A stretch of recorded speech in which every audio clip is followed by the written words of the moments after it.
At my engagement party, Grandpa asked if I loved the beach mansion he gave me. Shocked, I said I was never allowed to live there. He turned to my parents and brother. Their faces went pale before chaos erupted.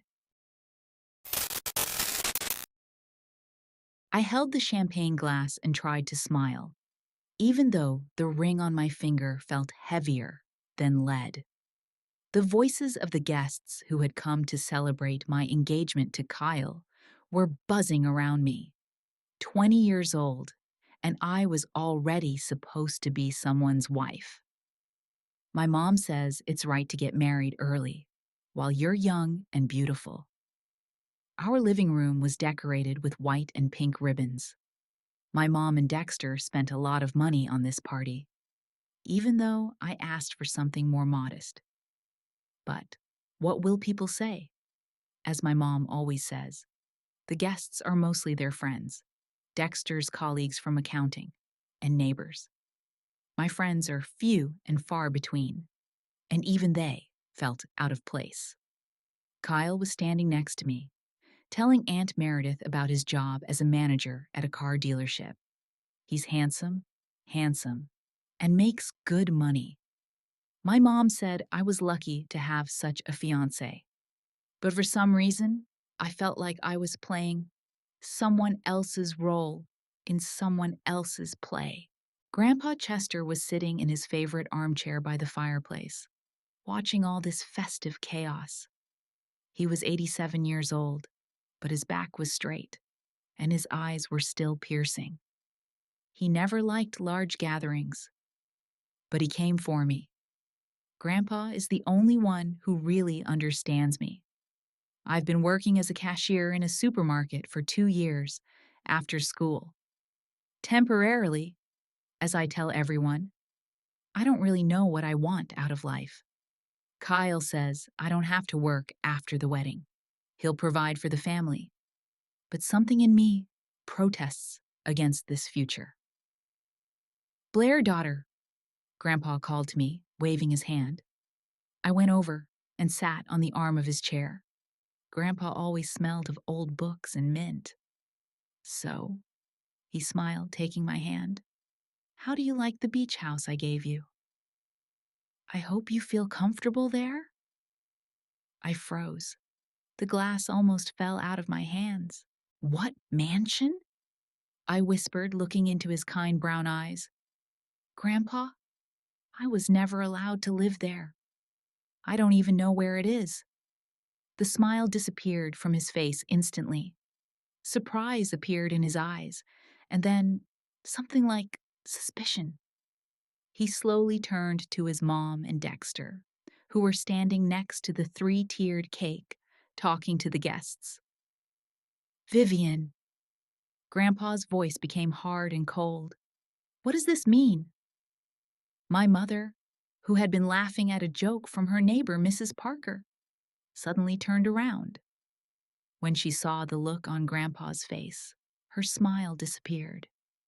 She turned pale, so that the lipstick on her lips looked like a bright red stain on white paper. Dexter felt the tension too. He nervously adjusted the tie he was so proud of. Dad, Mom began, coming closer. Maybe we shouldn't talk about this right now. We have a party. Guests? Dash? Holiday? Grandpa tried to get up from his chair and I helped him. My granddaughter doesn't know about the gift I gave her 3 years ago. She hasn't even seen her own house. My younger brother, Troy, who had been standing in the corner with a plate of sandwiches, came closer. 19 years old, tall and skinny like Dexter. He had always been a quiet guy, but not stupid. Now his eyes showed concern. The conversations of the guests began to quiet down. Someone sensed that something was wrong. Kyle came up to me, put his hand on my shoulder, but I barely felt him. My whole being was focused on what my grandfather was saying. What is he talking about? I asked my mom quietly, looking her in the eye. This is a mistake. Dexter quickly interjected, taking a step forward. It's normal at his age. Confused? Grandpa shook with indignation. His voice grew louder, attracting the attention of everyone present. Troy, bring me my briefcase from my office immediately. Right now! My brother shot a quick glance at my mom and Dexter, as if asking for permission. But my grandfather's tone of voice did not allow for objections. Go, son, my mother said quietly. Troy left the living room. We were all silent. Only the clock on the mantelpiece ticked. The guests were quiet, feeling the tension. Someone even put down their glass and started to get ready to leave. A minute later, Troy returned with a worn leather briefcase that my grandfather had been carrying everywhere for the past 10 years. Dash dash. Here. Grandpa pulled out a folder of documents with shaky hands. A deed to a beach house in Myrtle Beach, South Carolina. It was made in the name of Blair Collins on June 3rd, 2021. I took the documents with shaking hands. The paper was real, official. Seals, signatures, black and white, donation of real estate. My name in big letters, and at the bottom was my signature, which I didn't remember putting at all. I didn't sign this, I whispered, reading the document over and over again. You did, daughter, Grandpa said softly. You and I went to Mr. Johnson's notary. You said you understood the responsibility and were ready to become the owner. A vague memory was playing in my head. The summer of 3 years ago. Grandpa said something about important documents, that I was an adult and could make serious decisions. We went somewhere in the city center, sitting in some office. I remembered signing something, but I thought it was some bank papers or insurance. Why didn't I know it was a deed of gift for the house? My voice grew louder, almost shouting. Mom and Dexter were silent, looking at each other. Because they hid those documents from you. My grandfather looked at his daughter with such bitterness that I was scared. Vivian, finally explain to your daughter why she didn't know about her own house for 3 years. Why she couldn't live there. Relax, invite friends. There was silence. Even the ticking of the clock seemed deafening. We wanted to, Mom began in a weak voice, but Dexter interrupted her abruptly. Listen, man. He approached the grandfather. You can't just give away real estate to children like that.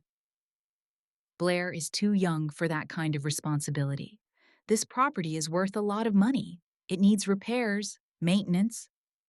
Children, Grandpa shouted, causing several of the guests to flinch. My blood!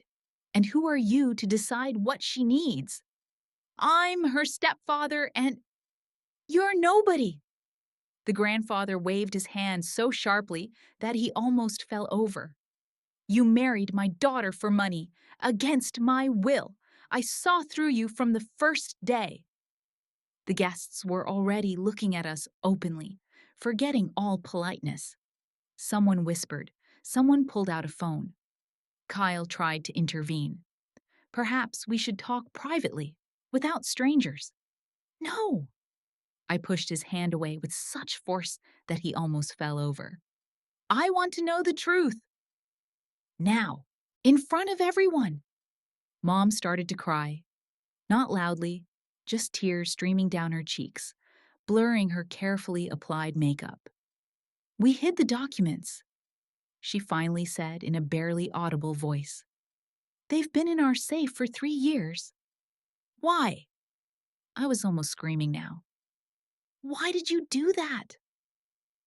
Because Dexter said it wasn't fair. Mom wiped her eyes with the back of her hand. Troy frowned. He had always been Dexter's favorite, his own son. And I was the stepdaughter, who was tolerated for my mom's sake. I was planning to re-register the mansion for the whole family, Dexter said coldly, looking down at me. To make it fair for everyone. For you mean? Grandpa shook with anger. Did you think I'd forget and die and you'd loot all my property? Dad, don't say that.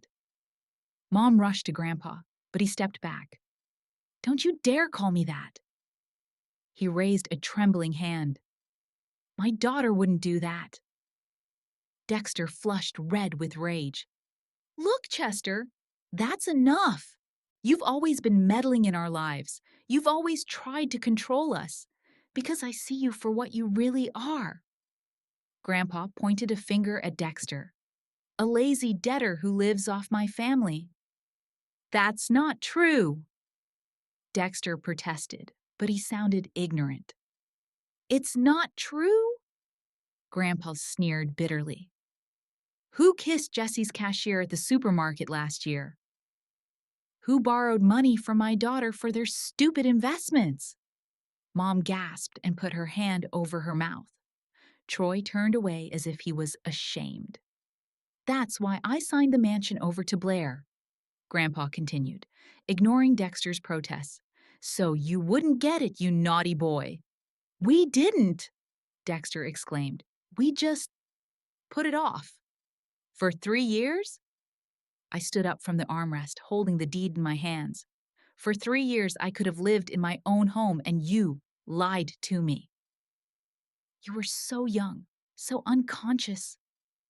Unconscious? I laughed at the absurdity of the situation. He's younger than me. That's different, Dexter muttered. Troy's a guy. He can take care of the property. And I can't? Because I'm a girl? There weren't many guests left.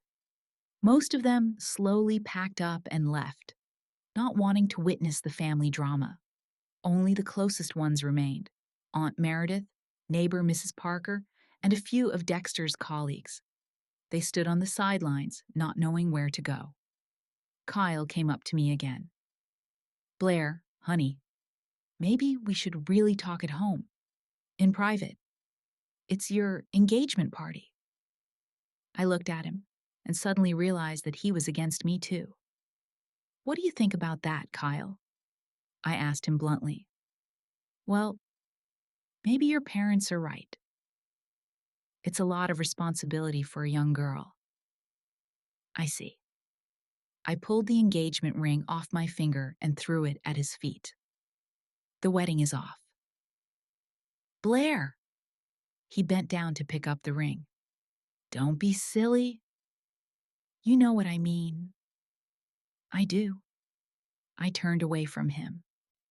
You want a wife without property, so that she is completely dependent on you. Grandpa looked at me with pride. For the first time that evening, a smile appeared on his face. Well done, daughter, he said quietly, but so that everyone could hear. You finally showed some character. Dad, don't spoil the girl's life, my mom cried louder. Kyle is a good guy. Good? My grandfather snorted. He only wants money and a submissive wife. I looked at the papers in my hands. There was an address. 123 Ocean Drive, Myrtle Beach. My home. My own home that I hadn't known about for 3 years. I'm going to see it, I said firmly. Now. Blair, don't do anything stupid. Dexter tried to block my way. It's a mess. It's dangerous. It's my house. I stepped around him. And I have the right to go there. I'll go with you, Grandpa said, getting up from his chair. My heart can take the truth. He pushed her hand away. But not a lie. I helped my grandfather to the hallway. The rest of the family followed in silence. The atmosphere was so tense, you could cut it with a knife. Blair, Troy spoke for the first time all night. I didn't know about this. Seriously. I looked at my little brother. I know, I said softer. It's not your fault. But when I looked at Mom and Dexter, I saw only fear and anger. They were afraid of losing control of me. They were afraid that I would become independent. The next morning, I woke up with a headache and a feeling as if I had been run over by a truck. The party ended in a scandal. The guests left, and I locked myself in my room and cried until dawn. Kyle's ring was still on the floor in the living room. My mom put it on the fireplace, silently hoping that I would change my mind. The deed to the mansion was on my night table. I read it over and over again, not believing it was real. I have a house, a real home by the sea, and I hadn't known about it for 3 years. I went to the kitchen and found only my mother there. She was sitting at the table with a cup of coffee, her eyes red and puffy. "Morning," I said coldly. "Blair, honey." My mom got up and tried to hug me, but I pulled away. "Yes, we do. I want an explanation. Real ones, not your excuses." "I wanted to protect you," she said, her voice barely audible. "You were so young, so unconscious. That house was a huge responsibility. Taxes, repairs, maintenance. I was 17 when my grandfather gave it to me. Now I'm 20. I was getting older, but you never told me. We planned." Mom held up her hands defensively. "When you marry Kyle, when you have a stable life, when it's convenient for you, you mean. It's not. I'm your mother. I know what's best for you." I laughed, but not happily. "Better? You hid my own home from me. That's called stealing." "Don't yell at me." Mom stood up sharply. "I've sacrificed my whole life for you. After your father abandoned us, I raised you alone. And when you found Dexter, you should have been grateful." "Grateful for what? For the fact that he hated me from the beginning?" "Dexter doesn't hate you. He just wanted to take over Grandpa's property through you," I interrupted her. At that moment, the door opened and Dexter and Troy walked in. They were dressed in gym clothes, so they must have gone to the gym. "Oh, our princess is awake," Dexter said with irony. "So, have you changed your mind about last night's theater?" I turned to him. "You hid the deed to my own house from me, and you call that a theater? Listen, Blair." Dexter sat down at the table, pouring himself a cup of coffee. "Your grandfather was always weird. Giving away real estate to kids is not normal." "Kids?" I was 17. "And what could you have done with that house?" He spoke in such a patronizing tone that I wanted to throw something at him. "You didn't even have a driver's license then. I do now. And I have a job." "A job?" Dexter snorted. "A supermarket cashier? That's not a job, that's a chore." "Dexter, don't!" my mom interjected quietly. "No, let him say what he thinks." I crossed my arms over my chest. "Go on." "I think your grandfather made a huge mistake." Dexter glared at me. "He always loved you, and he ignored Trawa." "Why?" "Because Troy's my son." "Maybe because Troy isn't his grandson?" I looked at my brother, who hadn't said anything the whole time. "I took him in like family." Dexter raised his voice. "And he always hated me. Because he saw right through you." A voice suddenly came from the door. Grandpa was standing in the kitchen, leaning on his cane. He looked bad. Pale lips, trembling hands. "Grandpa, how are you feeling?" I rushed to him. "I'm fine, daughter. I just stayed up all night thinking about yesterday." "Dad, sit down. I'll get you some tea." Mom fidgeted. "No need." Grandpa sat across from Dexter. "I've come to talk to this gentleman." "Me?" Dexter raised his eyebrows. "About what?" "About how you cheated my daughter and stole my granddaughter's property." Listen, old man. Don't you dare call me that. The old man hit the floor with his cane. I'm not an old man. I'm nothing to you. Grandpa, calm down. I put my hand on his shoulder. You can't be nervous. Can't? What am I supposed to do when my own blood betrays me? Mom started crying again. Dad, I didn't cheat. I wanted what was best. What was best for whom? For this. Grandpa pointed at Dexter. He's been after my property since day one. That's a lie. Dexter stood up sharply. I never claimed your money. No? Then, who asked to borrow $20,000 last year for an investment? Who convinced Vivian to take out a loan against my house? I turned to my mom. Is it true? Mom was silent, looking at the floor. It was a temporary financial difficulty, Dexter muttered. Every family goes through it. No family steals their children's property, Grandpa said firmly. Blair is not a child. Troy suddenly spoke up. Everyone turned to him. My younger brother had always been quiet, rarely getting involved in family arguments. What do you think? I asked him. Troy hesitated, looked at Dexter, then at Mom. I think Grandpa was unfair, he said finally. Why does everything go to you? Because you're not his blood, my grandfather shouted in English, and then switched to Ukrainian. Because you're not my blood. You're the son of that bastard. I was outraged. It's true. I leave my heritage to my descendants, not to other people's children. Troy blanched. I thought you loved me, he whispered. I tolerate you, Grandpa replied coldly. But this one, he pointed at Dexter, I don't tolerate at all. That's enough. Dexter slammed his fist on the table.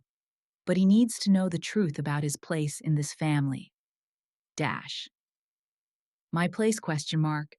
Troy stood up from the table. What is my place? I've lived in this house for 19 years. I call my mom, Mom. You're not a stranger, son. My mother rushed to him. You're my son, but not my grandfather's grandson, Troy said bitterly. And therefore, I have no right to inherit. Inheritance is not the main thing. I tried to calm him down. That's easy for you to say. You have a house. You'll have everything you earn by working hard, Grandpa said. Not what you're not entitled to.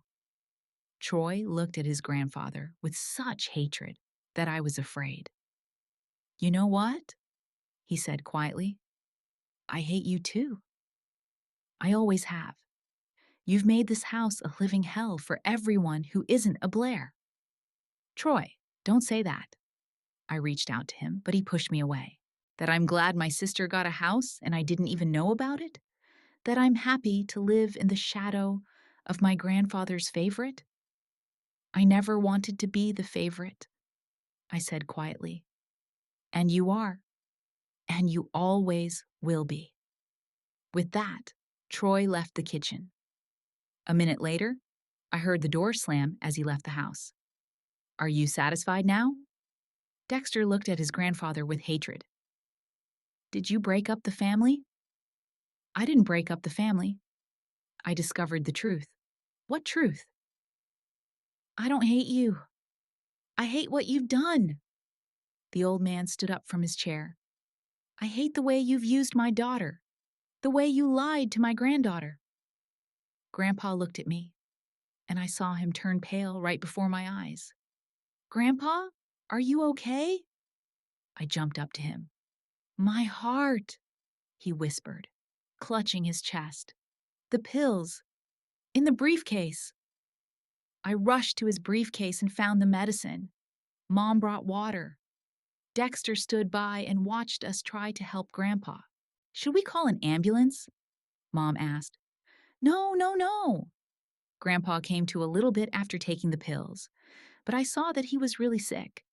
Yesterday's stress and today's fight. Clearly, didn't do him any good. "I'll drive you home," I said. "Blair, you don't drive," my mom interjected. "I just got my license." I looked at her reproachfully. "Another thing you didn't know about because you didn't ask." We were silent on the way to Grandpa's house. He sat in the passenger seat with his eyes closed. I drove through the old familiar streets of our small town and thought about how everything had changed overnight.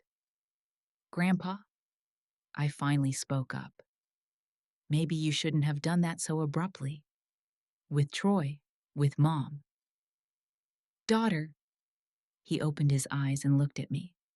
"Sometimes the truth hurts, but it's still necessary. And if this truth breaks up the family, then such a family is not worth saving," he said sadly.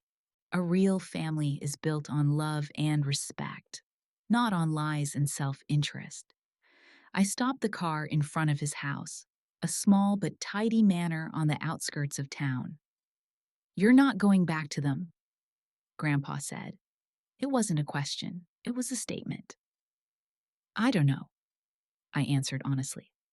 "Mom is still Mom, and the property is still property, and it's yours.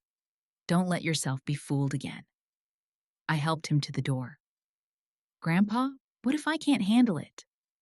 With the house? With the responsibility?" He turned and smiled at me for the first time in 2 days. "You'll make it, daughter. You have character. You just haven't shown it before." 3 years flew by quickly, and at the same time, painfully slowly.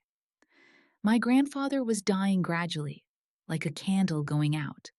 Every day he became weaker, but his mind remained clear until the end.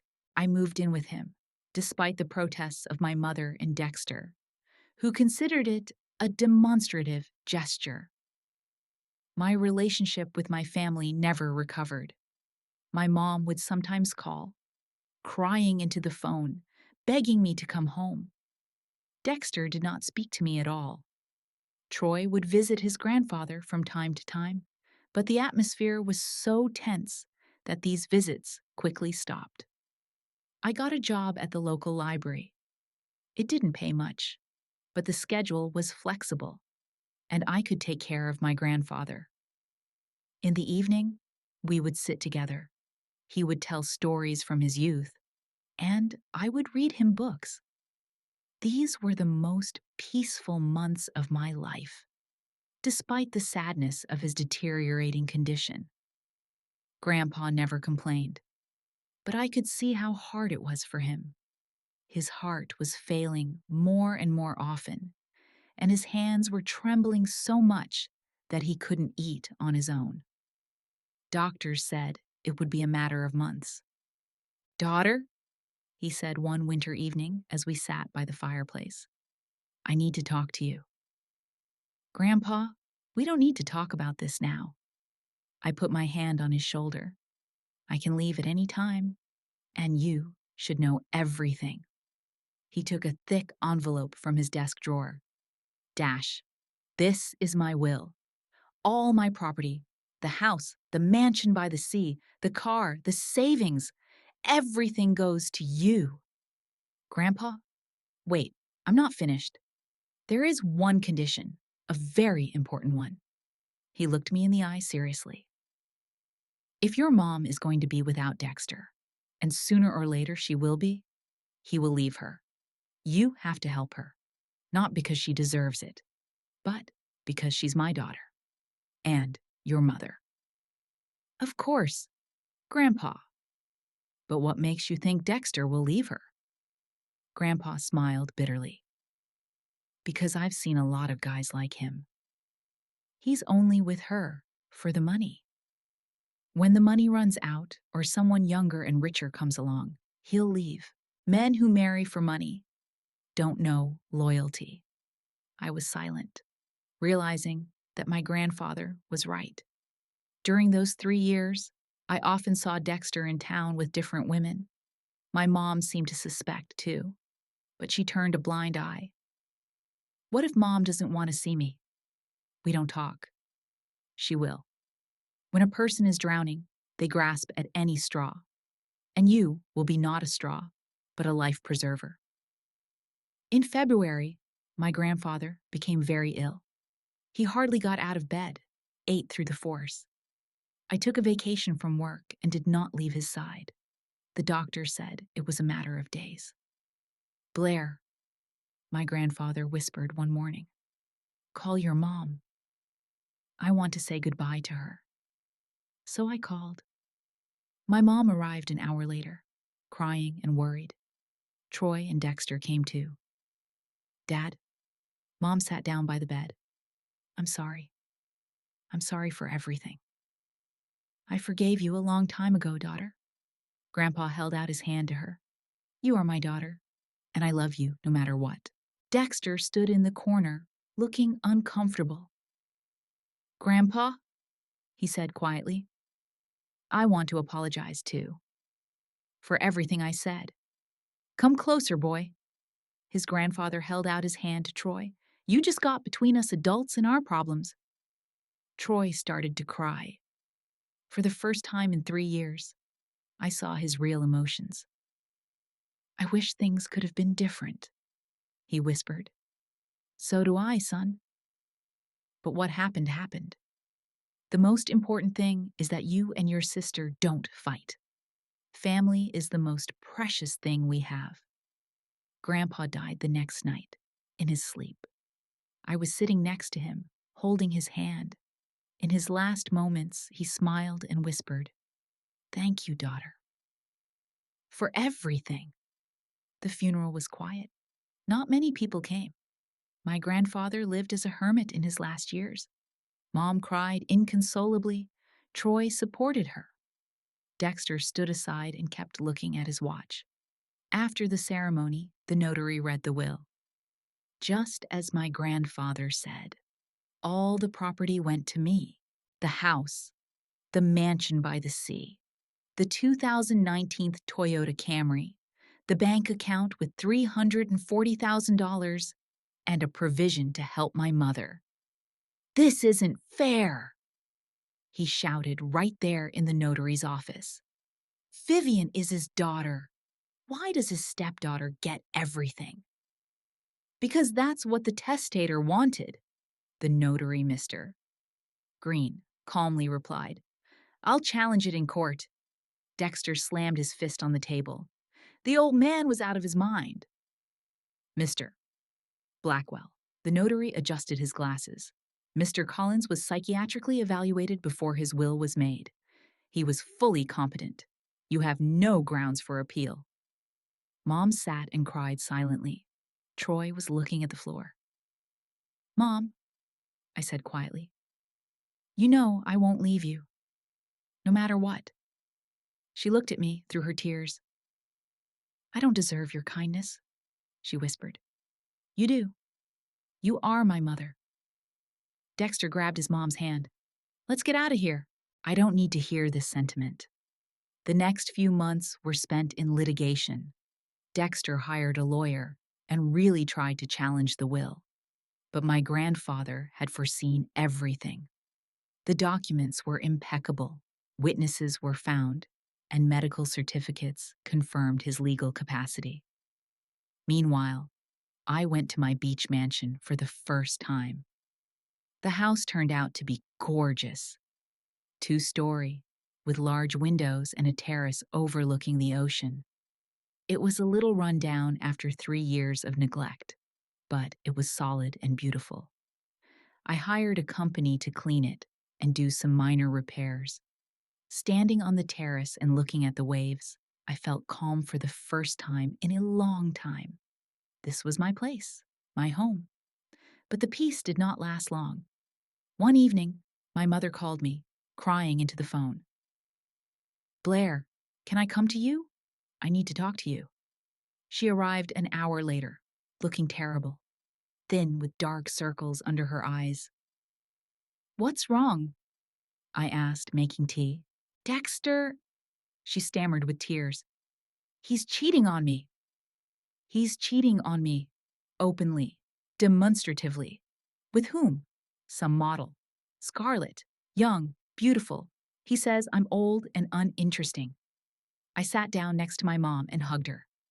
Mom, I'm sorry, but I always knew this would happen. Grandpa said the same thing. She wiped her eyes. But I didn't believe it. I thought he really loved me. What now? I don't know. Dexter wants a divorce. He says he's found the one he really loves. And I'll be left with nothing. The house is in his name. I have no savings. I remembered what my grandfather had said about the condition in his will. Mom, you can always count on my help. Grandpa did not foresee this in vain. But I have offended you so much, my mother cried again. How can you forgive me? Because you are my mother, and because my grandfather taught me to forgive. Meanwhile, Dexter finally lost his head over his young mistress. Scarlett turned out to be a real professional at getting money out of men. First, she asked for money for a portfolio photo shoot, $5,000. Then she asked for acting courses, another $7,000. Then for investment in a modeling agency, $15,000. Dexter sold his stake in the accounting firm, took out loans, even mortgaged his house. Scarlett skillfully played the role of a woman in love who dreams of a future together with him. My love, she said in a sweet voice, wrapping her arms around him. When we get married, I will be the best wife in the world, but I need some time to develop my career. Dexter believed every word she said. He filed for divorce from my mom, kicked her out of the house, took everything he could. I feel so stupid, she said one evening as we sat in the kitchen. Grandpa warned me, but I didn't listen. The important thing is that you realize it now, I replied. At my age? Mom smiled bitterly. I'm 57 years old. I have no education, no work experience. But you have a daughter who loves you and will support you. My mother cried, but these tears were different, not from despair, but from relief. Meanwhile, Dexter's romance with Scarlett was gaining momentum. She moved in with him, began to renovate the house to her own taste, and buy expensive things. Dexter told everyone who wanted to listen about his young beauty, who was not yet 25. But I knew it wouldn't last. Grandpa was right. Women like Scarlett don't get attached to men. They look for a benefit, and when it ends, they disappear. One summer, Troy came to see us. He had changed a lot over the months, looking older than his 22 years, losing his teenage maximalism. How are things with Dad? With Dexter? I asked. Troy smiled sadly. He's completely obsessed with that Scarlett girl. He barely speaks to me, says I remind him of his old life. Where do you live? I rent a room from a friend. I work in a warehouse. It's not what I dreamed of, but it's okay for now. Mom stood up and hugged Troy. Son, I'm sorry. I'm sorry that everything happened like this. Troy didn't push her away like he had before. I'm to blame too, Mom. I shouldn't have left you. You can move in with us, I said. Troy looked at me in surprise. Really? After everything I've said to you? We're a family, I said simply. And for the first time in years, the three of us sat together, Mom, me, and Troy. And it felt right. Grandpa wasn't with us, but I could feel him smiling somewhere nearby. The sun was setting outside the window, and I thought that the worst was over. A new family, a new life was ahead, and a mansion by the sea waiting for me. The divorce lasted almost a year. Dexter was ruthless. He demanded half of everything that could be divided. My mom tried to resist through a lawyer, but the forces were unequal. Dexter had the money for a good lawyer, and my mom had only her salary from the supermarket job she got after she moved in with me. I watched my mom come home every night, broken and tired. Working as a cashier at the age of 57 is not what she dreamed of when she was young. "How was your day?" I would ask when she came into the kitchen with her shoulders slumped. "As usual," my mother would answer, taking off her uniform, and the young girls look at me like I'm a dinosaur. Troy also moved in with us after Dexter made it clear that he no longer needed his son. He worked at a construction site, giving part of his earnings to family expenses. The three of us lived modestly but peacefully. Meanwhile, Dexter was bathed in happiness with his Scarlett. They went out to restaurants and parties together, and he took her to expensive stores. Scarlett was a real beauty. Long blonde hair, perfect figure, always impeccably dressed. Next to her, Dexter looked 10 years younger. "I saw them yesterday at the mall," my mother said one evening. "He bought her a dress for $300. "Don't think about it," I advised. "You should focus on yourself." But my mom couldn't stop thinking. 20 years of marriage crumbled to dust in a few months. She lost not only her husband, but also her home, status, and confidence in the future. In the spring, court hearings began to divide the property.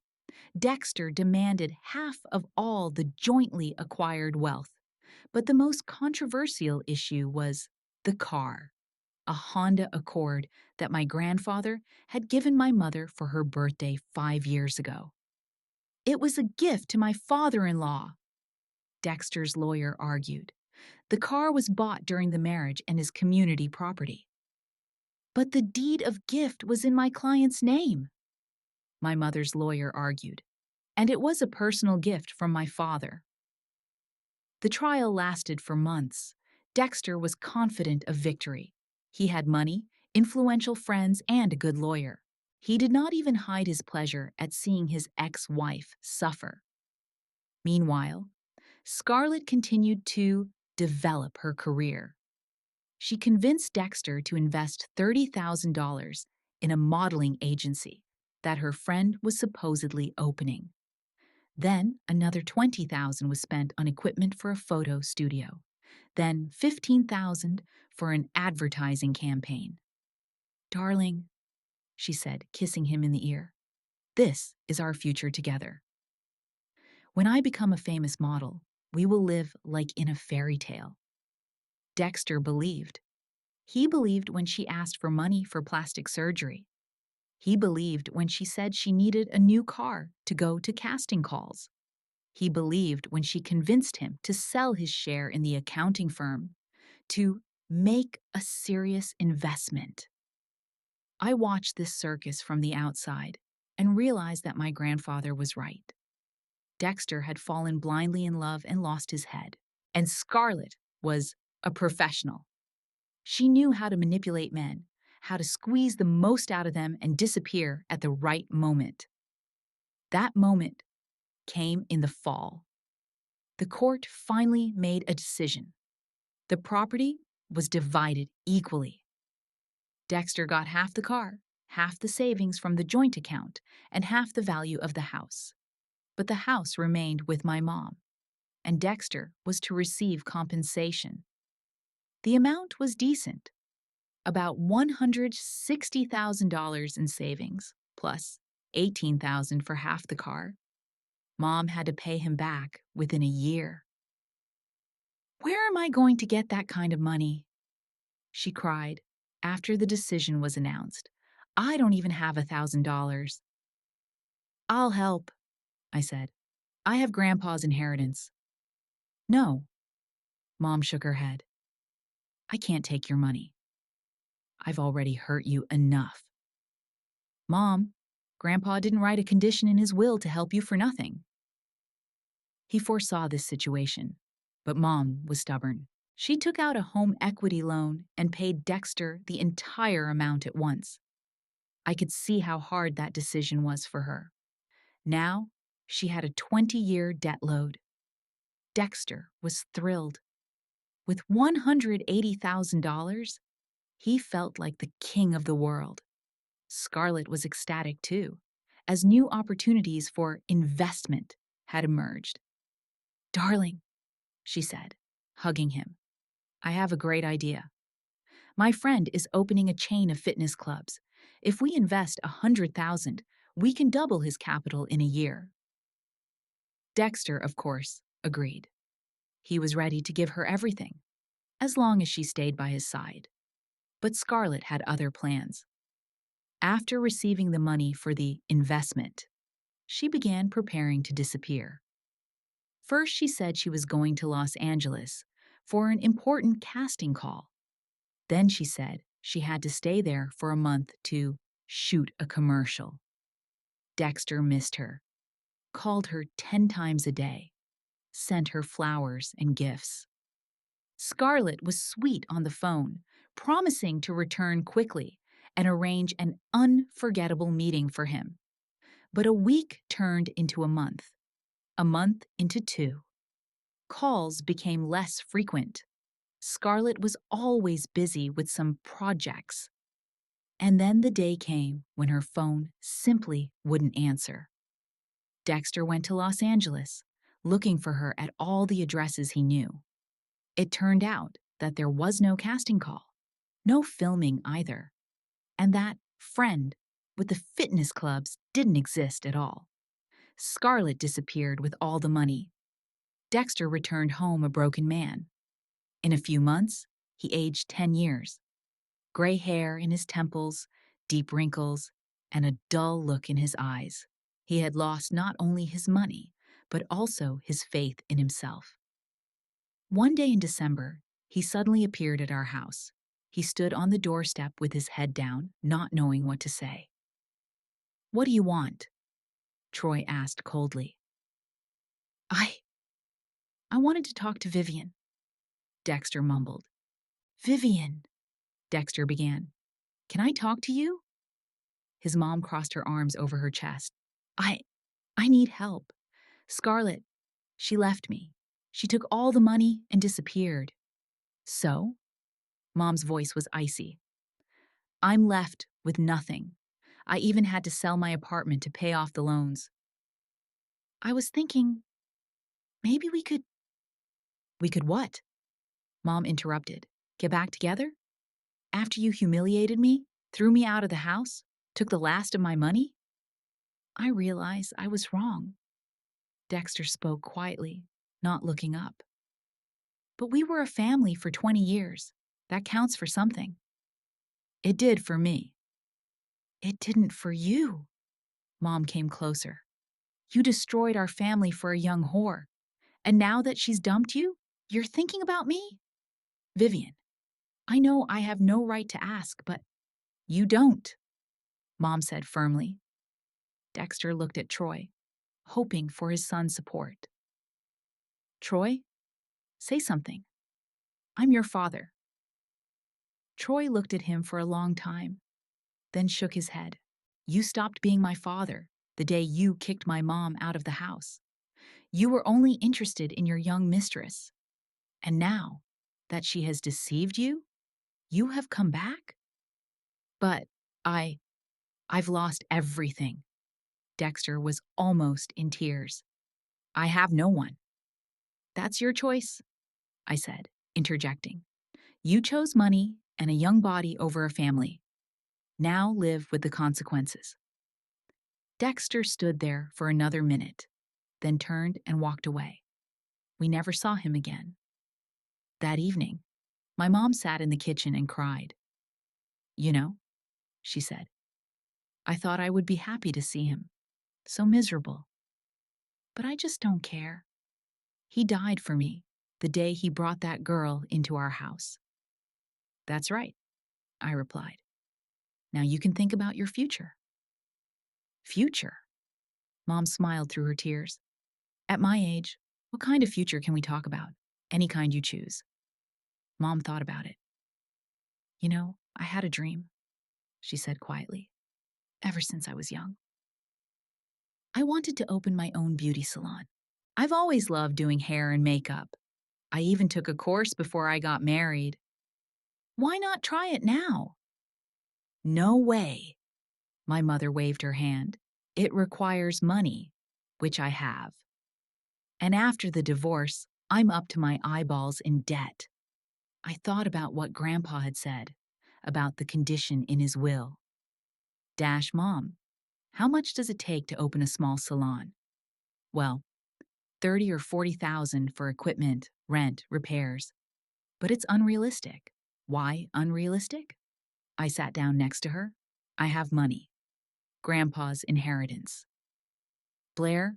No. Mom shook her head. I can't take your money. I've hurt you enough already. Mom, you don't understand. Grandpa left me this property for a reason. He wanted me to help you. It's not a gift. It's the fulfillment of his will. Mom looked at me in disbelief. Are you serious? Absolutely. Tomorrow we'll go looking for a place for the salon. For the first time in many months, my mother really smiled. And if it doesn't work out? You won't. I hugged her. You're a strong woman, Mom. You just forgot about it. Troy, who had been listening to our conversation in silence, came over and hugged us both. Grandpa would be pleased, he said quietly. He always said that family was the most important thing. And I felt that my grandfather was really somewhere nearby, smiling. His plan had worked. Scarlett did her job. She punished Dexter for his greed and betrayal. And the three of us became a real family like we had never been before. Snow was falling outside the window, and I thought that the worst was over.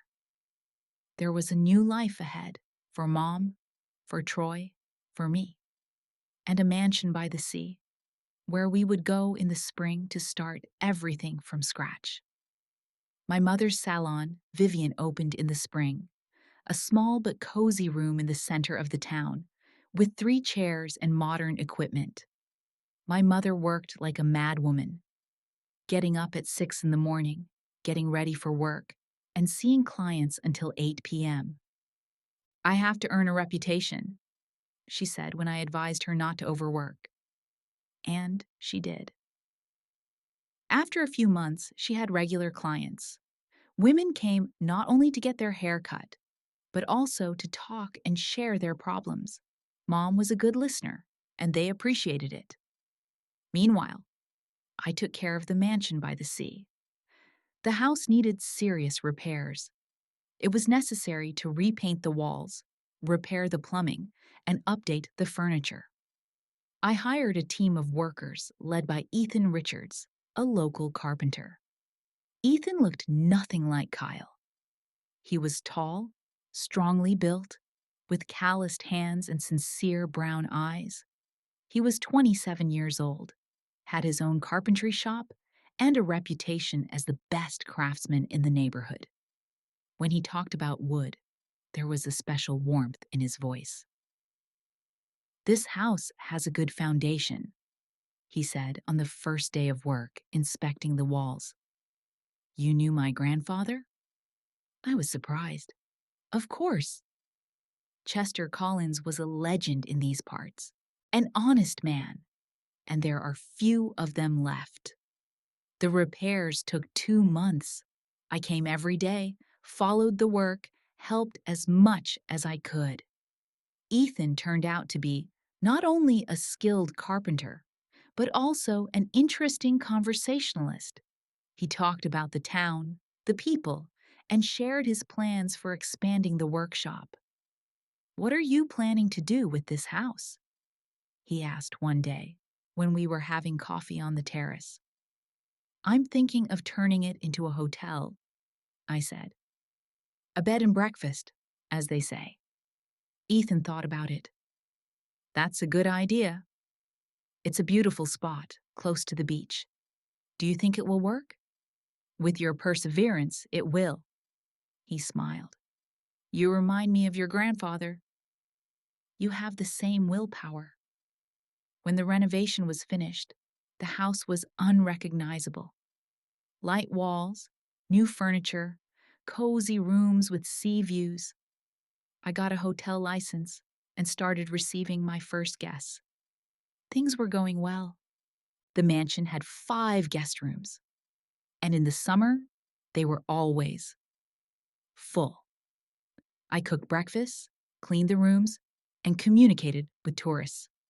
For the first time in my life, I felt like a real mistress of my own destiny. Ethan often stopped by to check on me. Sometimes he helped with minor repairs.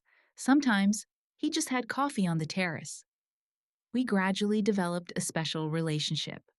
Not a passionate one, like with Kyle, but something deeper and more secure. "I like how you've changed," he said one evening as we sat on the beach watching the sunset. "And now? Now you're a strong woman who knows what she wants." I smiled. I had to learn. "Life rarely leaves you a choice," Ethan agreed. "But how you respond to challenges is your choice." Meanwhile, my family was getting better.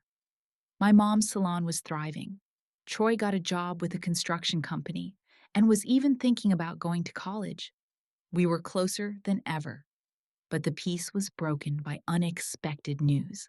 One day, Jessica Thompson, Dexter's former colleague from the accounting firm, walked into my mom's salon. "Vivian," she said quietly, looking around, "I need to talk to you. It's about Dexter." "What's wrong with him?" "He took a job at our firm. He says he wants to start a new life after a bad investment.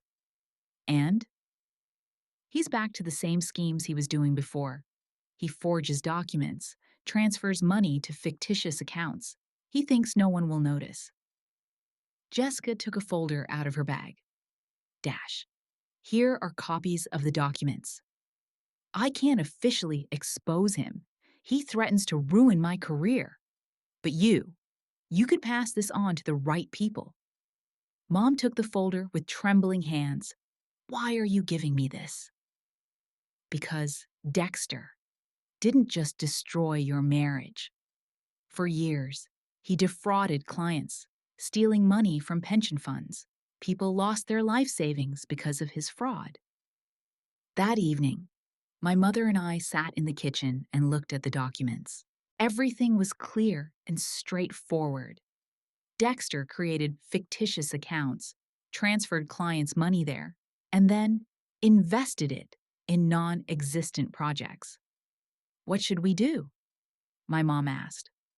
"We should take this to the police," I replied. "People need to know the truth." "But he's an ex-husband, Troy's father." "He's a criminal," I said firmly. "He needs to be punished." The next day, my mom and I went to the police station. Detective James Walker, who worked on financial crimes, studied the documents for a long time. "This is a serious matter," he said at last. "If everything is confirmed, he faces up to 10 years in prison." "What about us?" My mother was nervous. "He'll guess who turned him in." "We'll ensure your safety," the detective reassured me. Dexter's arrest happened a week later. He was taken right at his workplace in front of all his colleagues. The charges were serious: embezzlement, fraud, forgery. The news quickly spread through the town. Dexter Blackwell, a respected accountant, turned out to be a common fraud. People who had lost money because of him finally learned the truth. Mom was worried, but I could see that somewhere, deep down, she was relieved. "Grandpa would have been pleased," she said one evening. "He always said that the truth would come out sooner or later." Troy took the news of Dexter's arrest hard. "I knew he was no angel," he told me. "But to do something like this, he made his own choice," I replied. "We're not responsible for his actions. I know that in my head. But my heart My heart is heavy. After that, Troy became more withdrawn. He was not angry with us, but he distanced himself. He moved into his own apartment, rarely came to my mom's salon. I realized that he needed time to digest everything that had happened. Meanwhile, my relationship with Ethan deepened. He helped me with the hotel. We spent evenings together, talking about the future. He was completely different from Kyle. He didn't try to control me. He respected my independence. "I like that you're strong," he said once. "You don't make me bored." "Don't you think I'm too independent?" Kyle always said that men don't like that. "Kyle's a fool," Ethan laughed. "A real man isn't afraid of a strong woman. On the contrary, he's proud of her." In the fall, when the tourist season was over, I decided to take a break and visit my grandfather's grave. I stood by the tombstone and told him about everything that had happened. "Grandpa," I said out loud, not hesitating, "I think you would be happy." Mom found herself. Dexter got what he deserved. And I finally realized what you wanted to give me. The wind rustled the leaves on the tree near the grave. You gave me more than just a house and money. You gave me a chance to be strong, a chance to protect those I love, a chance to be me. I put a bouquet of chrysanthemums on the grave and left. That same evening, Ethan proposed to me. Not theatrically, not down on one knee with a diamond ring. He simply said, as we sat on the terrace of the mansion, "Blair, I want us to be together. Forever." Is that a proposal? It's a proposal to live together, to build a future together, to support each other. If you want, we can make it official. If not, we'll just be a couple. I thought about Kyle, who wanted an old-fashioned family, a submissive wife and housewife. Then I looked at Ethan, who accepted me for who I was. "Okay," I said, "but the hotel remains my project." "Of course. And I will expand the workshop. We'll work side by side." We got married the following spring. A modest ceremony, only the closest people. My mom cried with happiness. Troy came too, although he kept to himself. He congratulated me, wished me happiness, but I felt that there was still a wall between us. After the wedding, I approached him. "Troy, I know it's complicated, but you are my brother. That's not going to change." He looked at me sadly. "I know that, Blair. I just need time." "I'll wait," I said, "however long it takes." He nodded and walked away. I realized that we might never be as close as we used to be, but that was also part of being an adult, accepting that not everything can be fixed. A year later, Dexter was sentenced to 8 years in prison. He wrote a letter to my mom from prison, asking for forgiveness. "What do you think?" she asked. I think he finally realized what he did. But that doesn't mean we have to forgive him. Would Grandpa forgive him? I thought about it. Grandpa would have said that forgiveness is not for the one who is guilty, but for the one who forgives, to free yourself from anger. Mom nodded and put the letter in her desk drawer. She didn't answer Dexter, but I could see that her anger was gone. All that was left was indifference. I am 26 years old now. I have a husband who loves and respects me. I have a business that brings me joy and profit. I have a mother who has found herself and is happy. I have memories of my grandfather, who taught me the most important thing, to be strong and protect those you love. Troy still keeps his distance, but I know that time heals. Maybe one day we will be close again, and maybe we won't. And that's okay too. My grandfather's inheritance was not just money and real estate. It was a lesson that true strength is not in dominating others, but in being true to yourself and your principles. That family is not only about blood ties, but also about people who stand by your side in difficult moments. Standing on the terrace of my hotel and looking out at the endless sea, I know that my grandfather would be happy. His granddaughter did not become a submissive housewife. She became the mistress of her own life.